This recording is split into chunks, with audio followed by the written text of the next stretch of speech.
It's Talk Funny, a podcast by Mark Bailey and other comics from all over. We ended up in Japan because we were against euthanasia, but after meeting young people here, we are fine with euthanasia. The Talk Funny podcast from NagoyaRadio.com and Nagoya Comedy.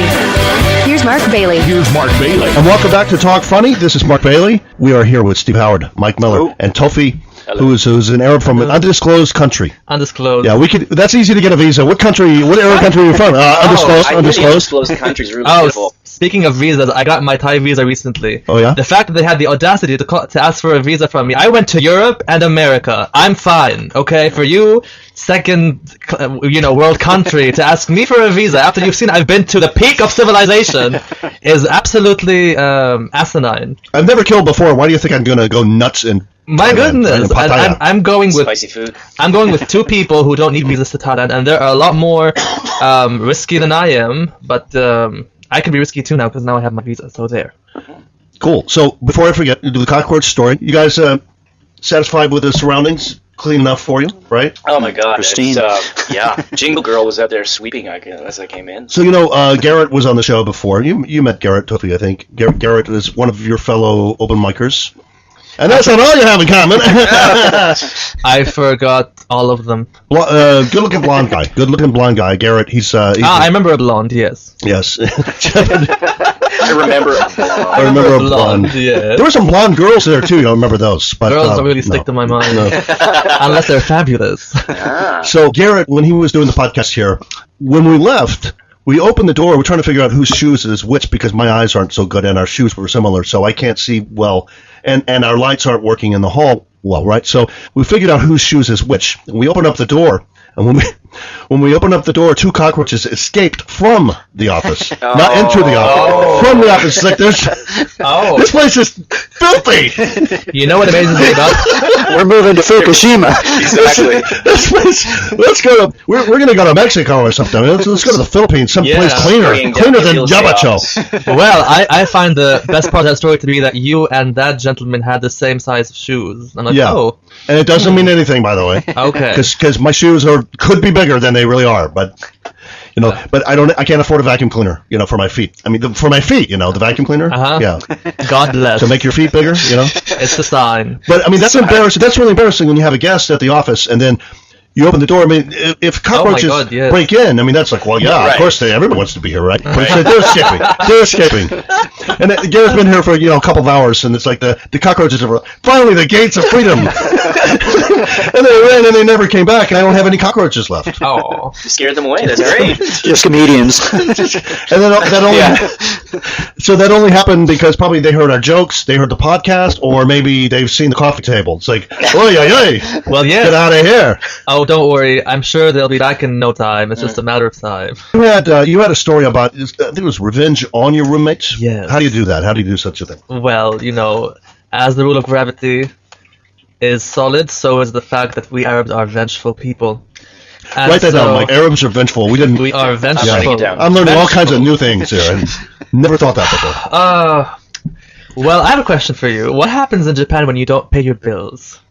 What happens? Well, in my case, in my friend's case, Mike, what happens, Mike? That money that you owe me, it's coming, right? It's coming. Yeah. Well, in my case, I had a radio job, and I had the gas company call me live on my show. So it's Mark Bailey, blah, blah, blah. So the gas company called me, like, is this Mark Bailey? This is a Japanese, of course. Mark Bailey, this guy. Hi. You live in, and you have an office in Yabacho? Yes. Yeah. What's your question? What song did you want to hear? Well, we wanted to hear the song Kaching. Bachingi. And Kaching, about pay me now, where's my money, biatch? Be better have my money by Rihanna, yeah. It's like, seriously, so how you doing on radio? I'm like, well, who is this? So this is the gas company.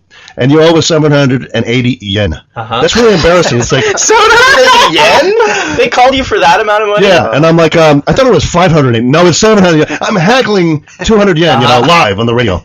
And they said, so we're going to have to cut your gas off. And I said, I'm sorry, we got to go to commercial. Could we do this like maybe off the air? This would be good. So they try to embarrass you. They call your workplace, basically, and they will call your supervisor and say, especially the thing with the phone is like when you don't pay your phone bill, they will call your boss and say, can you call him and ask him to call us? And meanwhile, they cut your phone bill off, as you know, Mike.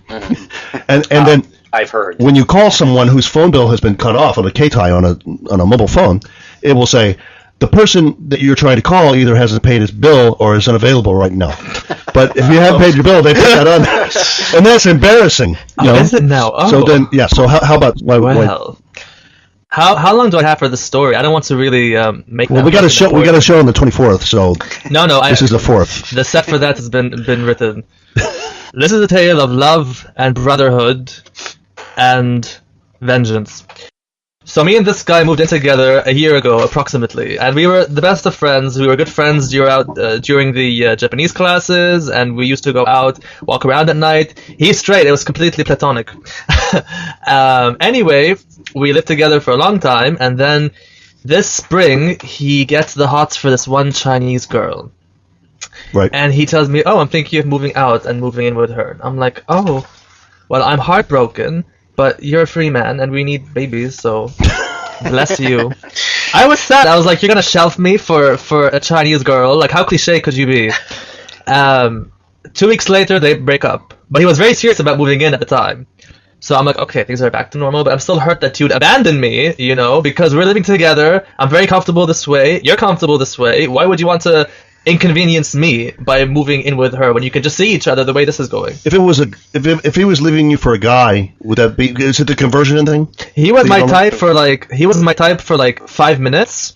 Then I saw him shirtless, and I was like, "No, you're safe. You're safe. You're safe. You're safe from my seduction." Because he drinks, and I have wigs. Oh. Anyway, and then I don't know. Things they get back together a bit later, and he says he's really, really like knee deep in love, neck deep. I mean, knee deep would have been manageable. Neck deep in love, and I have to give it props. She's a very lovable creature. I don't. The way I see it is that I'm a mushroom, he's a plant, and she's the sun. She means nothing to me, but she sees everything to him, and I see it happening, and I'm scared, Anyway, he says he wants to move out again. I'm also upset because I'm like, well, now I have to find a new apartment. My semester's starting soon. I'm gonna have to move, and it's expensive. It's not cheap. He's just thinking about himself. So then I go back to my little country for 2 weeks, and I return, and I find that there is a piano in the living room. I don't play the piano. He doesn't play the piano. God. Guess who plays the piano? Xing Ling Mei Sing Sang Song. She plays the piano. And it was so symbolic because he rearranged the living room. There's her piano in the corner, and on top of it is his guitar. Aww, so they can make music together at the expense of my comfort. Be ashamed if something happened to that guitar. Oh, Well, ashamed of it. oh my goodness. I hope nothing happens to that Oh guitar. my goodness. You don't have issues with folk singers or anything, do you, Mark? No, that's not a completely different show at all. Something like Animal House or Folk music. I love folk We have to music. do folk music on the next podcast. We're going to do that. Sure. So what happened to the guitar? Yes. So, just to give you an idea of how much our friendship deteriorated, I got back from my country. I told him, "Hey, I'm back." He says, I'll drop by tomorrow." Not like on the night I arrived to see me. No, he's gonna sleep over at her place, and then maybe come see me tomorrow. I'm like, no, you're gonna come as soon as you can't talk about this piano stuff. And I call him, and he's obviously with her, because when he's with her, he's in caveman mode, where he makes no mistakes, and he has to be strong. And I'm like, why is the piano in the living room? He's like, well, why not? I'm like, why isn't it in your room? Because it was in your room before that, and you rearranged the living room without asking me, to show her that my voice doesn't matter in the house, to show her that you're like this big strong man. Oh, who cares what the roommate has to say about that? I'm the king of this house. I'm like, no, we're gonna change. The piano's gonna go way back into your room. He's like, well, we can't do anything about it now, just like that. And that's a very vague sentence. It means that we can't do anything about it because I'm not letting you do anything about it. Or it can mean that we can't do anything about it because it needs two people to get back into that room. He's a very intelligent guy, but he sucks at getting revenge, and I will tell you why. After he came back, I harangued him. I, skinned him alive, and he apologized to me, and the piano went back into the room where it belongs. And the living room was returned to its peaceful state. Thank you, Mike. There you go. Anyway, this is where the revenge starts. He asks me if I can help him move. And I tell him, sure, I'll help you move, even though I don't like you anymore, and, you know, you signed a contract to an apartment without telling me about it, and I'm the last to find out that you're about to move out. Anyway, I said, yes, sure, I'll help you move. That week, I was staying with my friend in Tokyo, and she asked me if we could go see Nagoya. Sure, you can come with me see Nagoya on Saturday, sure. I told her Saturday because my roommate told me that he would be moving out Saturday night, Sunday morning, and I have the texts to prove it. Do you hear me? Now everybody knows that you're a liar. Anyway, so... Remind me, we're going to have to bring up something you feel passionate about. Oh, I'm very angry because we were such good friends. How long ago was this? This is very recent. This is like last month. Oh, wow. Imagine you're living with because someone. Arabs don't hold grudges at all. At all, you know. Never. Islam teaches us forgiveness, and but fine, that is up to you. Anyway. A modern Arab is like anything that happened in BC is fine. Oh, yes. And yes, certainly. Mike Miller at Nagoya Comedy.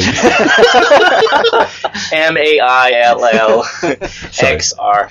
XR. There you go. Well, so I was supposed to help him Saturday night. He texts me telling me that the moving day changed to Saturday afternoon. I told him, oh, I can't because I'm showing my friend around. He said, oh, but you promised. I'm like, I promised to help you Saturday night, but Saturday afternoon I'm busy. So he's like, okay. And after my friend comes and we have a nice weekend together, after she leaves, I realize that something in the house is missing. We had divided the property in the house. I get stuff, he gets stuff. There were a few things that were still under negotiation. One of them was a bathroom scale. Because I, as a health-conscious person, have to keep up with how my weight is. I have a protein shake next to me. The scale is gone. So the scale was one of those items that was still under negotiation. So I asked him, oh, did you take the scale? He said yes. I'm like, well, you weren't supposed to. We were still negotiating that. He's like, I did it as punishment because you didn't help me move. Oh. And that is so rich because I'm like, oh, did my sudden plans with a girl you don't know cause you some inconvenience? Oh, and that pissed you off? How rich is that? You know? And I told him, a scale to piss me off. All you're doing is giving me material that I can use for Bailey's Nagoya Comedy. Yeah! So on a scale of 1 to 10, how much did that scale thing piss you off? The scale thing pissed me off purely because he said that the intention was to harm me. Right. As if this entire process of losing a friend and losing an apartment has been pleasant. It has not been pleasant. It was one of the most difficult things I've ever had to do. And this coming from a gay Arab. Okay, so it's up there. So he said, okay, I'm taking the scale. I'm like, oh, okay, well now everything else in the house is mine. So this gay Arab, his real name is Nathan, and if you want to do Nathan.